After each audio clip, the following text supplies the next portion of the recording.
The right window treatments change everything. Your sleep, your privacy, the way every room looks and feels. At Blinds.com, we've spent 30 years making it surprisingly simple to get exactly what your home needs. We've covered over 25 million windows and have 50,000 five-star reviews to prove we deliver. Whether you DIY it or want a pro to handle everything from measure to install, we have you covered. Real design professionals, free samples, zero pressure. Right now, get up to 45% off with minimum purchase, plus get a free professional measure at Blinds.com. Rules and restrictions apply.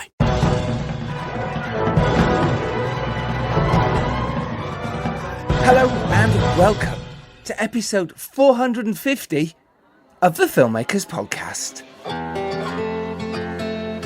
This is a podcast where we talk filmmaking, from indie film to studio films to high-end TV to documentaries and everything in between.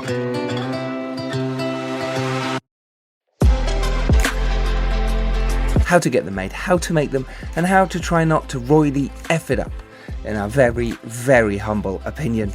I'm Giles Alderson, I'm a writer, director and a producer, and I'm delighted to welcome onto the show a true master of action and suspense, the phenomenal director, Gareth Evans. Gareth Evans isn't just a director, he's a cinematic force.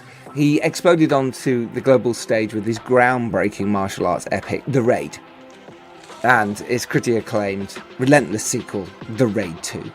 These films, with their breathtaking, brutal and intricately choreographed action sequences, have left an indelible mark on filmmaking worldwide, inspiring countless others. Beyond the Raid saga, Gareth also helmed the atmospheric and unsettling folk horror Apostle for Netflix, showcasing his impressive range.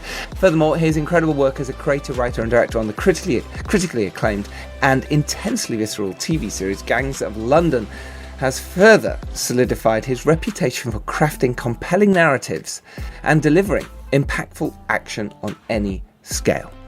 Now, Gareth returns to the big screen with his highly anticipated action thriller Havoc, featuring the immense talent of Tom Hardy. Tom Hardy is a powerhouse performer known for his captivating roles in films like Mad Max, Fury Road, The Dark Knight Rises,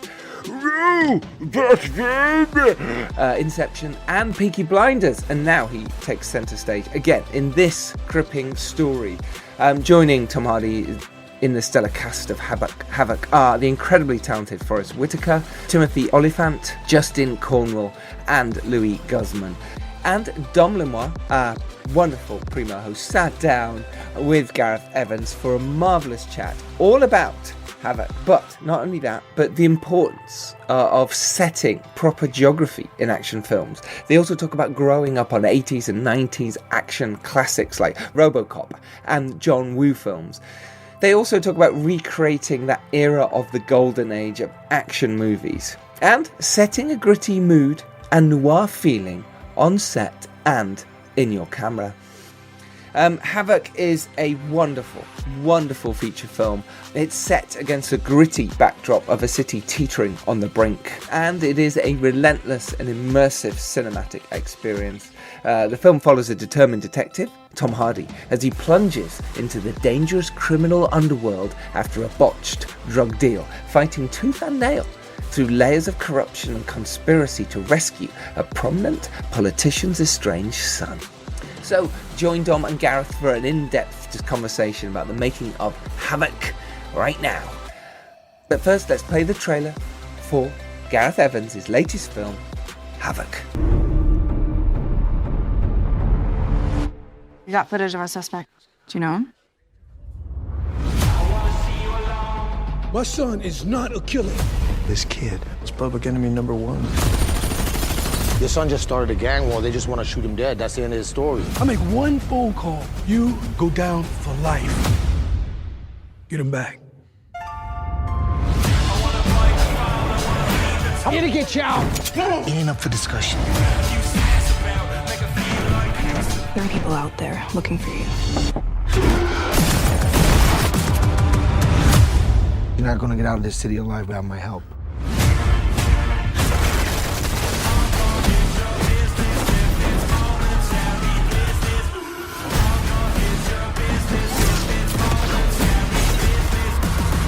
Don't forget, I know what you did. You have no idea what I did.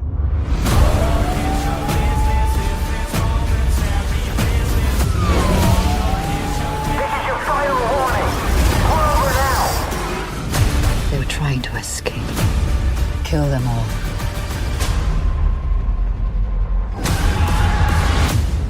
It looks like you guys shoot up pretty bad, Jake. Well, it's kind of hard to dodge a fucking washing machine.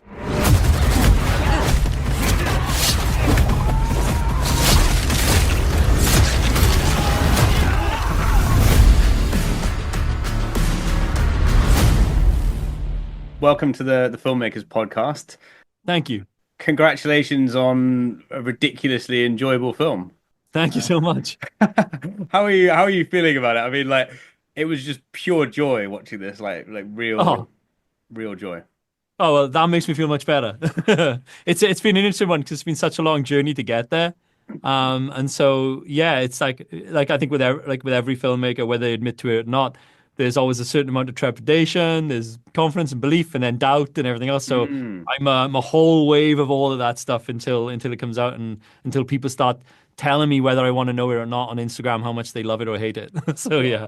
I mean, honestly, it's the best thing I've seen since The Raid, and when I say that, I mean that The Raid's the best thing I've seen since like that golden age of like 80s, 90s action films where you're just there with, like, you know, Predator, RoboCop, enemies are being annihilated in huge numbers, but you're just fully on board and like in the adrenaline, and it's exciting. And I just don't feel like those movies are getting made anymore. And this is like was just straight back into being like a really happy kid, just gorging on the chaos. Thank you so much. I'm glad. Yeah, I mean, all of those films I love. So yeah, to be put in line with them is incredible. Thank you. So let's talk about the length of the journey. I mean, what was the process of this? When was the first idea? Are we talking like after The Raid idea sort of stages, or, you know, after the sequel, or where was the process of this? So the initial seed of an idea was shortly after I'd finished work on Apostle. And all I had back then was sort of this idea, this image of a crime scene with a dead triad boss, like a bunch of coke on the table from a drug deal gone bad, and then a cop in the crime scene. And at the time in my head, he was like scooping cocaine into a coffee cup. Like that was the first, as you do, yeah. I had, and like I didn't know why he was doing it at the time. I didn't know, you know, other than it was an intriguing image. And so like that was. I remember having like breakfast with Matt Levin, who was the exec at Netflix across Apostle, and I remember just like sitting down to breakfast with him and saying like, "Hey, I've got this idea. It's a film called Havoc. It's gonna be like a 95-minute action film. It's my love letter to the Hong Kong heroic bloodshed genre. It's based on all the films that I grew up watching, whether it's John Woo, Ringo Lam, or Johnny To, and I want to make something that's breakneck and fast and relentless."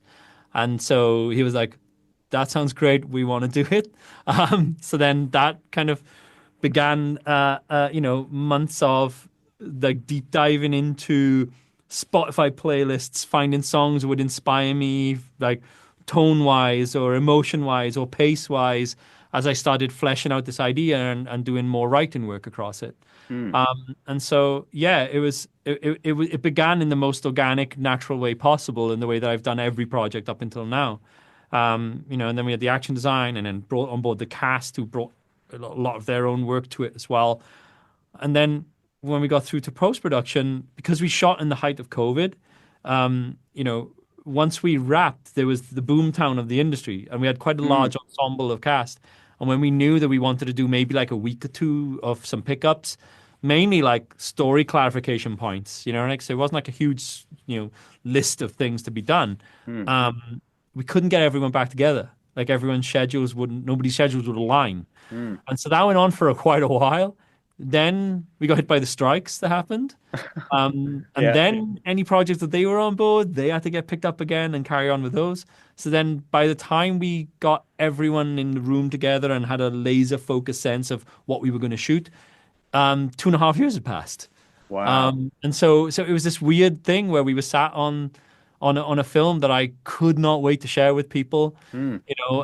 Watching other action films come out and praying that there was nothing in there choreography wise that sort of like was similar to what we were doing, and just kind of like having to sit and wait, but also at the same time feeling very supported by a studio that never made us feel anything other than like, oh, this is an important project for us, and no matter how long it takes, we are going to be like alongside it with you. So it was a unique opportunity. That is like an especially painful length of time, Yeah, especially when it's like post and it's like you've got the film, yeah. but you haven't got the film, and there's like these things that are outside your control, and I suppose that's it's like almost the worst case scenario is worse than even not making the thing is to make it and it never gets out there.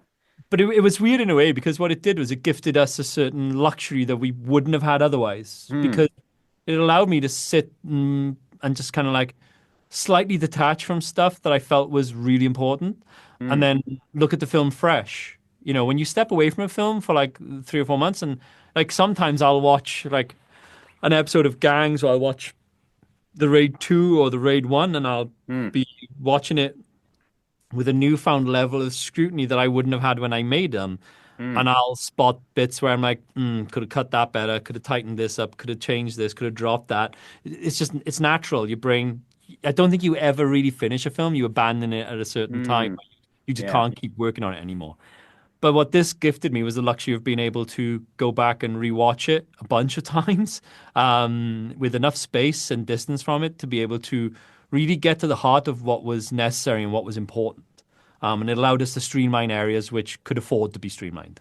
So what did this process allow you? Because I've been in a similar position. We had a film like we shot like in chunks around COVID, and then we basically had like 6 to 9 months where you're stuck with an edit and you can't do pickups. So you get to like reevaluate things. Like what did you reevaluate in this that got changed? It was more about like for some stuff it would be like, for instance, there's a sequence in the Medusa, like which I'm really proud of as an action set piece. But there is a sequence in there where we had edited it together in a slightly linear fashion, and it always bugged me for some reason, but I couldn't put my finger to what was annoying me about the edit. Why was it feeling kind of clunky and sluggish in one or two places? And then I had the files and I started playing with it, and I was like, maybe if I intercut between the 3 different POVs a little more, it would increase the pace of the stuff that was happening in each of those individual stories and keep you sort of invested in that scene. And then it wouldn't make you question as an audience, sort of like, oh, wait, what have they been doing while we've been seeing all of this stuff happen? I see what you mean, yeah. And then what happened was when we landed, and I was very late. This was like only maybe last year that we did that. Like, late last year that we started tweaking the edit on that. I sat with it kind of fine for 2 years. And then I looked at it, I was like, oh, this could benefit from a change like that. And so that was one example of it. But there'd be other things where it would be like, maybe a story thread here or a character beat there that was nice for flavor but maybe not essential, and so we started to kind of like just streamline and get to the core more of what was required for the film. I mean, let's just talk a little bit about the action sequences, because you talk about splitting up into different POVs. One of my biggest pet peeves, and I feel like so many directors are lazy with this, and you're not, which is great, is the geography of where the action is taking place. I mean, I watched an action film like a few weeks ago, and you've only got 2 rooms that are like maybe a quarter of the size of the club sequence in this, and yet people like magically transport from one end to another. There's no sense of where they are. Like, as an audience, as soon as you're disorientated from that, you completely lose any kind of immersion in it. And I mean, that's why I always thought the raid films were so good, and why this is so good. It's like, no matter how hectic things are going on, you always feel like people are in the right place. I mean, what is your kind of approach to making? Is that important to you? Because I mean, it feels 100%. Like it works. Yeah, 100%. It's definitely an important part of the puzzle, so to speak. I think, I first became aware of it in the Wild Bunch. The Wild Bunch is a film that me and my dad have watched countless times. Like he raised me on it. And the finale of The Wild Bunch, of them walking to basically the battleground where the finale is set. If you carefully look at every shot choice in that journey to the place, and then once we get there, the sort of the wides that establish that area, the connective tissue that tells you where the bunch are positioned, where the general is, and where all of the other sort of soldiers are dotted around. By having that knowledge and information, it's kind of like it's like being given a map that sits in your subconscious, so that wherever he goes next, however elliptical the editing style of that sequence gets, you're never lost. Like, I know where we are at all times in that sequence. I'm never confused. Even when people come out from behind cupboard doors or from like little alleyways, like I understand every vantage point within that space, and I understand where they need to attack and when. And so it becomes an amazing sort of like visual guide to follow the action then. And so once you've got that knowledge in, and that's something I've always like strived to achieve in the films that I've done, well, then you can take the audience on a crazy journey and make it hyperkinetic, make it like adrenalized, and they shouldn't feel lost. They shouldn't be confused where we are.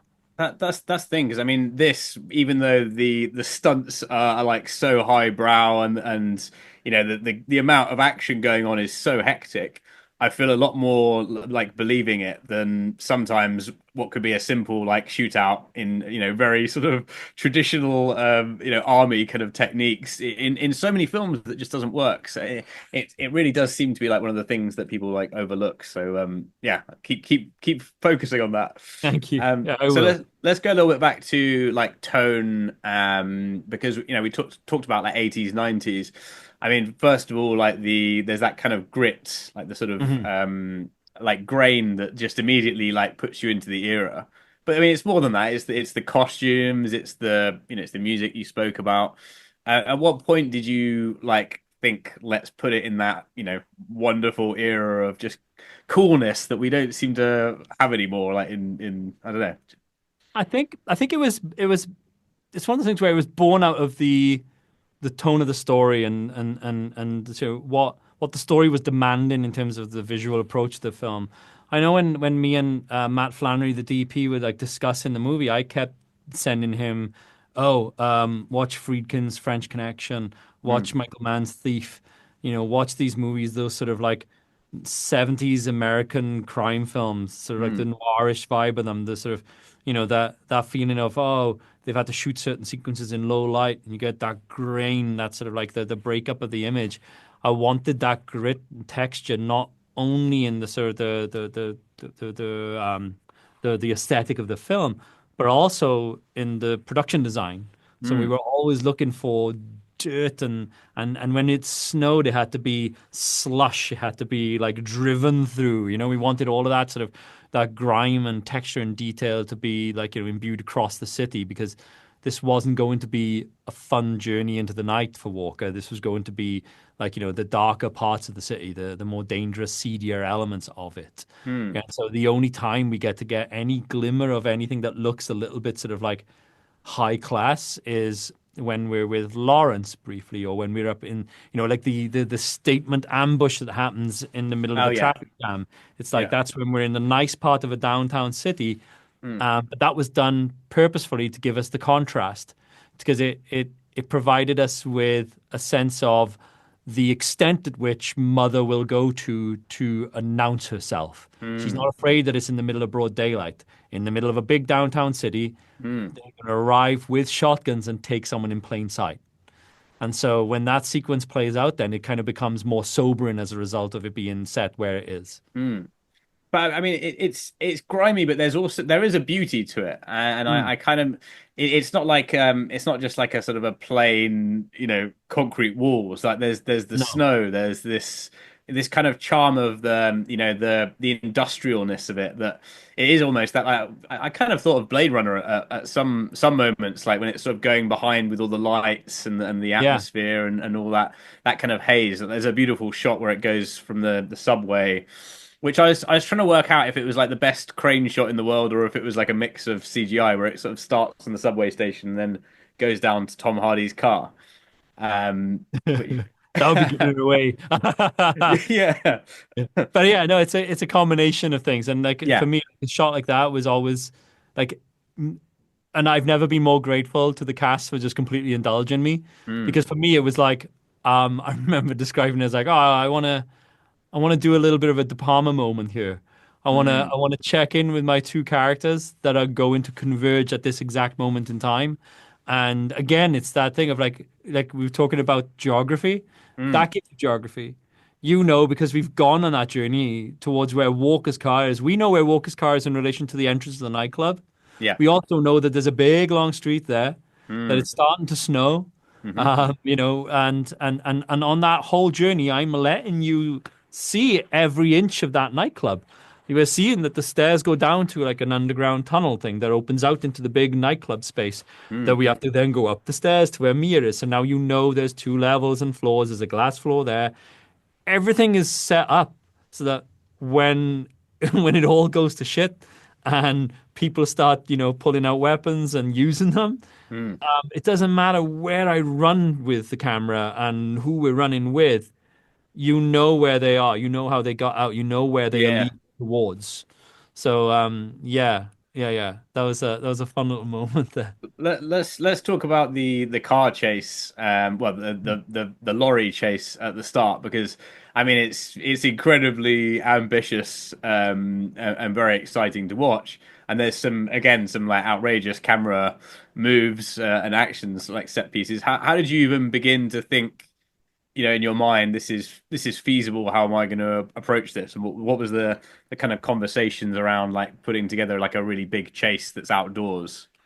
Yeah, so I mean, I guess in a way, it all started with the sort of the initial sort of like intention of that sequence, which is, you know, traditionally you might show a preamble of them, you know, breaking into a lockup, stealing a truck, and then, you know, freeze, lights flash, and then they start driving and into that. For me, I wanted to jump into the middle of the scene. So, and I wanted to throw the audience in at the deep end. So then once I knew that, it was this interesting idea of having, okay, well, what if we start with this shot where it's just the moment we see anything, a cop car's breaking past and we have to now vroom, race off and catch up. And then catch up to our actors in the front of the truck, and then position ourselves as being part of this chase now. And so all of those shots were very much like designed within an idea of, okay, I've seen a million car chases. What can I bring that's different? What can I do within the shot choices or the edit points to make it still feel fresh, even though we've seen a lot of this stuff before? You know what I mean? So and then what are the gags that we could do that maybe you haven't seen? So the idea of hurling a washing machine off the back of a truck felt like a nice little iconic moment, in order to kind of be the sort of that's the climax of that sequence. Because I didn't feel like I had seen that happen before. No, I don't think I've ever seen a washing machine like fly off. I definitely didn't see that in The Matrix. Yeah, exactly. But yeah, so it comes from there. It comes from this like, you know, desire to present something that can feel fresh in a genre that has, you know, existed for decades and decades and decades. And so how do you keep making the audience feel like they're seeing something new? What was the hardest bit of actually shooting that sequence, from a logistics sort of point of view? I mean, I'm guessing there was just many like individual shots that kind of made up this flowing looking thing. Because it's way too complicated to do in a oneer, or you know. Yeah, oh yeah. I mean, like you have to break it down to some of its parts, but also it's like, I mean, I'm glad you kind of asking the question there, because for us, that whole sequence, I designed it in during lockdown. We walked through with our sort of vehicles coordinator, our stunt coordinator, to design the sequence out, and we showed the VFX guys what we were aiming to achieve, because I wanted to have a proper video storyboard for it. which is rarely something that I can afford to have on a film, especially for vehicle work. Yeah. Like we could do previs for fighting, for gunplay, because that's easy. It's people in a room with cardboard boxes. But to do it with cars and trucks and be able to actually figure out what the camera moves would be, that's a whole new thing. So they set me up at home during lockdown where I had a computer installed in my house. I had like 4 sensors around the room and an iPad with like a puck on the end of it. And they would remote control the computer. So this will hopefully make sense in a moment to play to me individual sequences of animation that they had done in Unreal Engine. Wow. And then they would place me into the 3D space with my iPad. So my iPad became the camera. Ah, amazing. So I could say to them, oh, the distance from my chest to my outstretched arms, make that 10 meters. So now I can use it as if it's a crane. That's amazing. Make me a camera truck. And then they just hear them click, click, click, click, click. And then suddenly I'm a camera truck. Wow. And with a Russian arm or all of these things. And so what was brilliant about it as a technique was that it allowed me to create an entire sequence in previs where I could repeat and repeat and repeat car chase sequences, stunts, gags within that, the whole thing, without anyone being at risk of any kind of danger while I figured out what the shots would be. Exactly, or blowing up loads of cars. Yeah, yeah, amazing. Exactly. So it allowed me to just refine and fine tune the shot by shot elements. And it was wild. I've never experienced anything like it. So then they would send me these clips back, and then I could cut it together, and then we were able to like split it down into individual shots in the same way we do with like the usual action previs. And we would say like, okay, this is what's required from this shot. This is what's required from this shot. And for like VFX components with regards to the people inside the truck, we can shoot this on a green. We bring like, we would shoot certain elements of the cars sliding into its camera on a green.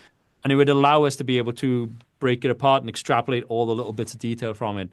But also fundamentally figure out geography of spaces that were either existing locations in Wales or things that we were fabricating as if it was like a place in America. And so it allowed us to be very, very granular then with our approach to getting that sequence done. Amazing. So just sort of before we wrap up, just to talk a little bit about cast, because I mean you've obviously got Tom Hardy, Jessie May Lee is fantastic. Yeah.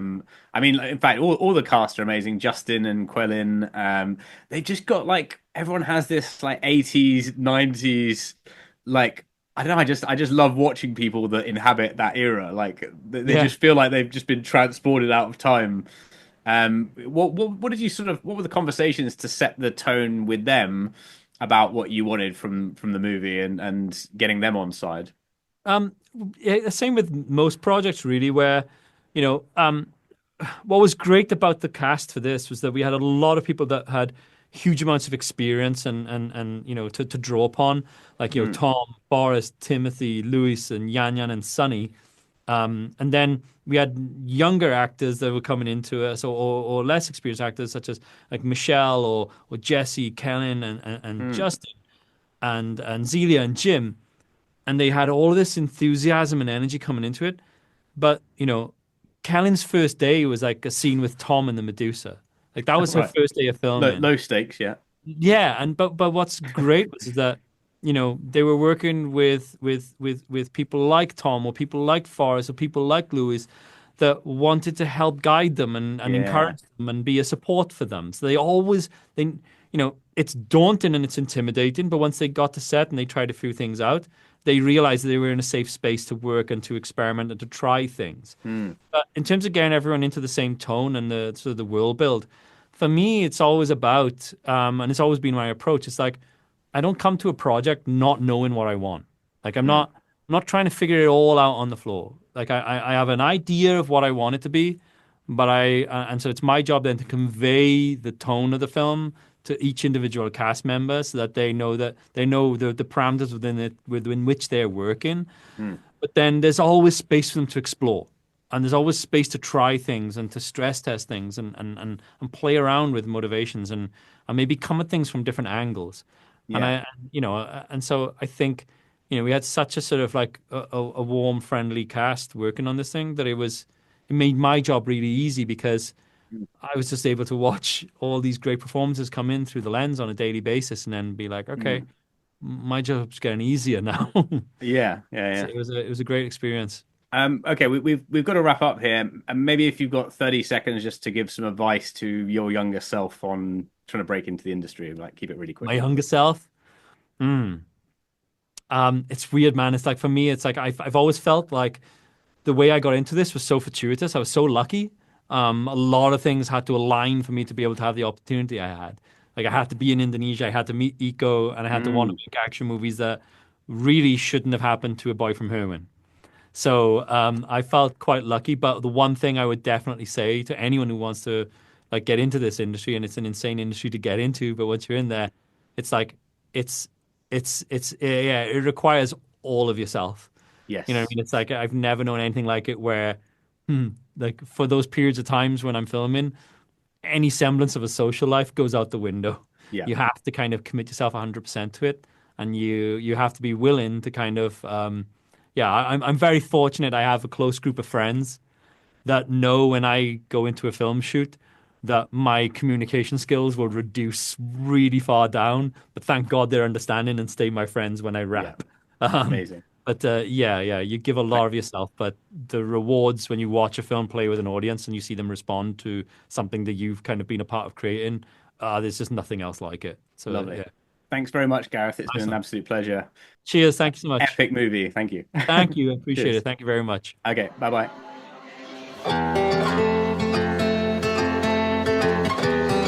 So there we have it. That was Dom Lamar chatting to the wonderful director Gareth Evans and his new film Havoc, which is out in cinemas now. Do go support, do go watch. Now, the reason I haven't been doing any interviews lately, if you have been listening to some of our recent interviews, is because I've been on set myself directing and co-writing my latest feature film, Sessions, which has been wonderful. It really has been one of the best shoots I feel I've been on. The team were incredible, really worked hard. We got very lucky with the weather. We had one day where it rained heavily. It was our big night scene, and it was second to last day on the film, so everyone is absolutely knackered by this point, and suddenly we get a downpour of rain when it doesn't make sense to the scene, when beforehand it wasn't raining and now suddenly it is raining. However, we got through it. We did it. Everyone just put the wet weather clothes on and we got through it. And I did some pickups the next day to try and make sense of it and try to pour rain on the windows of the car for those shots we needed. But it is so hard. Everything slows down when you're filming and it rains or the weather turns. Everything just stopped. Everyone protects the costumes and the hair and makeup, of course, as you should. Everyone protects the actors as you should. And the camera gets fully wrapped up. But that suddenly stops everyone. It's not as fun, friendly atmosphere anymore. It suddenly becomes, right, how are we going to do this? How are we going to shoot this? It becomes a bit panic stations. And especially when it's the middle of the night and everyone's cold and tired and now wet, it changes things. So yeah, I remember when we were shooting Arthur and Merlin, it pretty much rained every day and it was really, really tricky, and we had no lights set up. That was pretty much me and Andy and the actors going around and getting the footage we needed. Here it's a very different story. You've got big setups. You've got 2 camera days as well for my last 3 days, which was a real joy. So it's always be prepared, I think. Always stay on guard, always stay in control as the director or producer. Always know what you want to capture and make sure you shoot the most important things first. I'm really glad we saved the bits that when we were shooting in the rain to the end of the day, because if we'd done it the other way round, which is the big scene up on with there's gun, there's big action, there's big dialogue, it's a really important end of the movie moment. If we'd done that later in the day, it would have just been rained off. It would have been horrible. We wouldn't have been able to do it. There was no continuity. Whereas now, when they're running to a car and getting in it and escaping, yes, we could get away with it. So always listen to your first AD, listen to your team who are suggesting things. Don't just think this works for you. There's lots of other people involved who need to make this work. Not only your actors who just, why should there be in the wet and rain here? Plan it properly and carefully. And hey, if you're shooting in the car, well, you can stick an easy up over that and another easy up over the camera if you're shooting through the window. And you can do that, whereas you can't do that if everyone's out in the open air. Something else I learned was, if you're doing set pieces, whether it's action or driving cars or stunts, it takes time. And I know this because I've done it before. But you can sometimes forget. You're in the heart of it, you're in the moment, your brain is absolutely whirring, and you're very, very tired, and you're in the moment, and you're working tirelessly to try and get the best shots and coverage and performances and camera angles. Yeah, you're suddenly like, right, we've got this car bit. Oh, okay, it slows down. We've got this action set piece where I smash a window. Everything slows down. That's okay. That's part of it. But just be prepared for this. And also, something else that popped up on this one is ask your actor if they want to do their close-up first, especially on an emotional scene. Some actors, it's really hard to get to an emotional state, let alone cry. I couldn't do it when I was an actor. I find it very, very difficult. I always needed a tear stick. But in this case, always ask your actors. It's totally okay to go, do you think you want to do your close-up first? Are you going to get to the emotional state first, or do you want to do some wides and mediums and come into it, build to it? Let me know what you want to do. So always ask. But I have massive props and shout out to my crew and cast. It really was an amazing achievement. We shot 17 days and it was relentless. We shot, I think, 530 slates. And often I did 3 or 4, sometimes 5 takes within that. So you can imagine the speed and the pace we were working. We had new locations pretty much every day, and within those locations there was different areas we were filming in. So it was very rare we were in the same place or the same room in a place or in a location. So that was a huge props to my crew, my producers. Wow. I can't wait to start the edit now. I'm really excited. I've already been looking through the rushes, which at Frame.io I've been putting all the rushes on there. My team, Darren, my DIT, and I've already looked through so much of it, and I'm so happy with what we've got. And I know I've got one day left to shoot, which is up in Liverpool in June. So we've got one more day, which means if I can crack on with the edit on that day, I might be able to get a few pickups as well. So fingers crossed. Anyway, that is Sessions. I'm very excited for that one. Let's see what happens next. Next step is to be back on the podcast doing interviews as well as diving into the edit on Sessions and seeing what else is around. There's other projects. Things seem to be happening, right? Things seem to be moving in the right direction. And I know I've been saying that in the intros lately, but I feel things seem to be poking their heads up. Message me if you think I'm wrong on Twitter, the Filmmakers Pod, or Instagram, the Filmmakers Podcast. We're going to be shouting out about this because it's our 450th episode with Gareth Evans.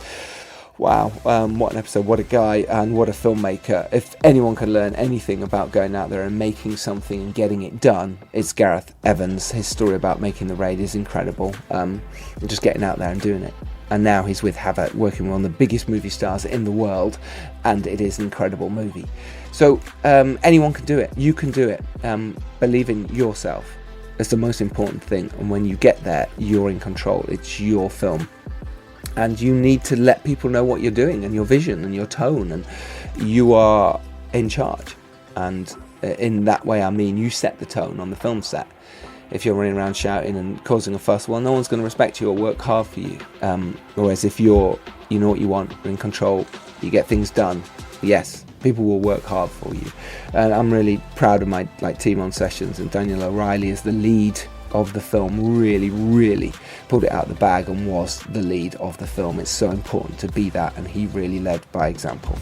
I'm very proud of you, Dan. Amazing performance as well. I can't wait for everyone to see what he has done in Sessions. Anyway, next week we have even more exciting guests for you. So obviously over the last couple of weeks, we've had some amazing guests on the podcast. Let's just 7 episodes ago, we had our Food for Thought special, which is my documentary, which is out now on YouTube. It's free to watch. Go watch it. It's a 7-year labour of love that myself and Dan Richardson made. It's a documentary about animal welfare and plant-based living, and how you really need to look after yourself and this planet, and by eating healthily is one way to do that. So that was 7 episodes ago. Then we had Martin Campbell, the director of James Bond. Yeah, he was on talking about Cleaner, his new film. And 5 episodes ago, we had Adolescence. the team behind Adolescence, including the director and writer Philip Barantini and Jack Thorne, and stars Stephen Graham and Erin Doherty. That was massive on our YouTube. This will also be on our YouTube with Gareth Evans, so do go over there and click the subscribe button as well. It really, really does make a difference. And then we had Drew Hancock talking about Companion, that amazing sci-fi that came out very recently, and also Nicholas Stoller and Seth Gordon talking about You're Cordially Invited and Back in Action, the comedy action film franchises, how to do that, and they talked about that. And then 2 episodes ago we had Amy Mann talking about Audrey's children, along with the actress Natalie Dormer, famed for Game of Thrones. She's amazing. That's on YouTube as well. Go watch that. And last week we had James Hawes and the amazing actress Catriona Balfe talking about The Amateur, the latest action thriller out, starring Rami Malek. And now we have Gareth Evans. Oh, wow. It's just wonderful. Coming up soon, we have Time Travel is Dangerous, the girls and the boys behind making of that. And Murder Ballads. I'm going to do an episode on that. And Ross Clark is back to talk about his latest film as well. So much exciting stuff, especially on the indie film level, coming up for you in the next couple of months. So stay with the Filmmakers Podcast. If you haven't subscribed, click that button now. Why not? Why wouldn't you? Support. We do this for the love of it, to help you and hopefully learn from everything. Okay, we will see you next Tuesday. I've been Giles Alderson. Thank you so much for listening to the Filmmakers Podcast with amazing guest this week, Gareth Evans. Until next Tuesday, if you're lucky enough to rise up and do well, it is your duty to send the elevator back down to help those below you and support and rise those people up as well. And hopefully when they get to the top, they might return the favour and you just keep bouncing up and down the elevator. Let's hope so. Hopefully we can all stay at the top. But anyway, for now, go out there, make your films, make it happen, and I'll see you next week. Take care. Bye bye.